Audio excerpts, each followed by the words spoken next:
Let's talk about Mount Victoria, where stunning geography meets heritage-listed infrastructure. Let's see what it takes to get it right.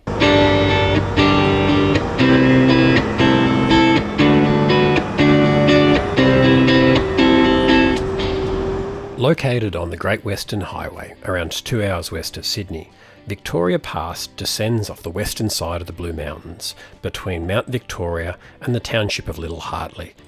Originally built in the 1830s under the guidance of Major Thomas Mitchell, much of the original infrastructure remains in place. Taking us down Victoria Pass today is Blake from JLP Transport. They're known across the fuel industry for their obsession with safety and in particular their eye for detail in best practice truck maintenance. He's driving an SAR Kenworth, pulling a 910 metre pocket B double set full of diesel, so should be sitting up around 57 tonnes. Alright, over to you, Blake. G'day guys, Blake here. Thanks for coming along. Let's have a quick chat about Victoria Pass. So it starts pretty much on the western side of Mount Victoria, about 100 metres past the Ampole service station, and finishes at the second camera gantry. The descent is about 2.6 kilometres long, and you'll descend a total of 200 metres. This gives an average grade of around 7.8%. The second half is much steeper, up around the 9.6% grade. Having made your way across the Blue Mountains and past Mount Boyce check-in station, you'll see the Ampole Roadhouse on your right hand side. Opposite that is an area you can pull up there, have a check of stuff, cool down if required, and it's right in position before the start of the descent. From here you're going to pass 4 signs in short succession.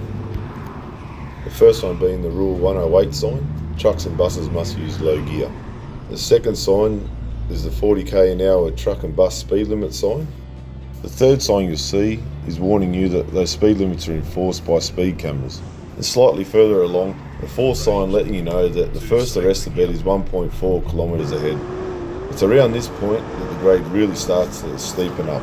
It might be tempting if you're running empty down here to run down pretty quick and jump on the brakes at the bottom just before the first speed camera. However, Rule 108, trucks and buses must use low gear, are already in effect, so doing so would be committing an offence. In addition to doing single point speed detection, there's a second gantry at the bottom of the descent. The second gantry is just at the end of the truck and bus speed limit zone. But even if you're running down empty and have a great retarder, keep an eye on your average speed. If you're running heavy, it's not going to be a problem. On this run, I'm looking at about 20 to 22 kilometres an hour. After the gantry, there's a short straight section, and this takes us into the hairpin at the top of the descent. This is going to flow into a right-hander, on the exit of which is one of the few sections where the grade eases off on the descent. Now we get to this small flat point here. This is the point now, if you're not in the correct gear, definitely find the correct gear now. After this point, it gets very steep. As the road steepens back up, it curves around to the left. Once you come out of that left-hander, you need to be looking in your rearview mirror and thinking about merging to the right. Get your indicator on early, have a look around, and make sure you can do it safely. Shortly after it merges back down to one lane, you'll cross onto the causeway, also known as the Convict Bridge. As you exit the causeway, you've got the first of the 2 arrestor beds. It's a slight left-hand kink and the entry is quite narrow, but if you need it, definitely use it. The right-hand corner coming off the end of the causeway is also quite narrow, so make sure you keep your left front steer tyre over near the fog line. Shortly after the causeway, the road again returns to 2 lanes. Keep left so that we can allow any faster moving traffic to make their way safely past. This takes you into a short straight section that then leads into a long left-hand sweeper. Partway around that sweeper, the road again narrows back into 1 lane. So as before, get your indicator on early, keep an eye on your mirrors, and make the move across safely. Your next landmark is the right-hand corner that also features the second and final arrestor bed.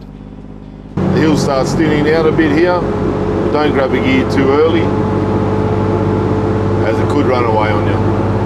This right-hander is really the last major bend of the hill. From this point, you've got 3 more landmarks to look for. Firstly, the end of the truck and bus low gear zone.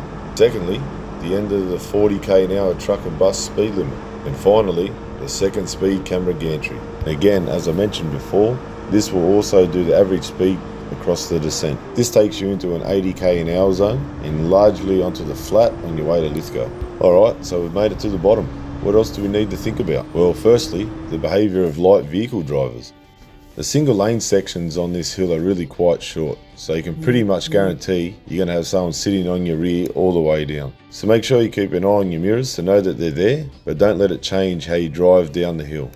The other thing to think about is the weather.